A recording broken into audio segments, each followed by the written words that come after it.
সুধীর সাজুর মোড়ের 12 নম্বর জাতীয় সড়কে ভয়াবহ পথ দুর্ঘটনা। এই পথ দুর্ঘটনায় গুরুতর আহত হলেন টোটো চালক। মুর্শিদাবাদের সুধীর সাজুর মোড়ের 12 নম্বর জাতীয় সড়কে ভয়াবহ এই পথ দুর্ঘটনা ঘটে। স্থানীয় সূত্রে জানা যায়, একটি টোটো জঙ্গিপুরের দিক থেকে যাচ্ছিল ডাকবাংলার দিকে। ঠিক সেই সময় সাজুর মোড় এলাকায় নিয়ন্ত্রণ হারিয়ে রাস্তার ব্যারিকেডে সজোরে ধাক্কা মারে টোটো। ধাক্কার তীব্রতায় টোটোটি সাথে সাথেই উল্টে যায়। ঘটনায় গুরুতর আহত হন টোটো চালক। স্থানীয় বাসিন্দারা ছুটে আসেন দ্রুত। আহত টোটো চালককে উদ্ধার করে সাজুর মোড়ের একটি বেসরকারি নার্সিংহোমে নিয়ে যান।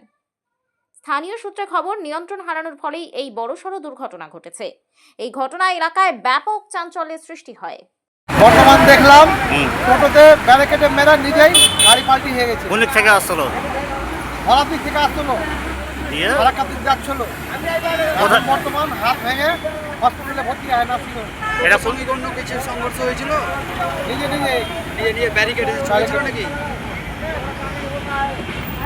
টোটোতে আরো দুজন ছিল, তিনজন। মনে হচ্ছিল কি ওদের কিছু হয়নি, বাকি একজন যে চালা হলো অনেক ক্ষতি হয়েছে। দেখে মনে হচ্ছিল কি তারা মাদক পান করেছিল।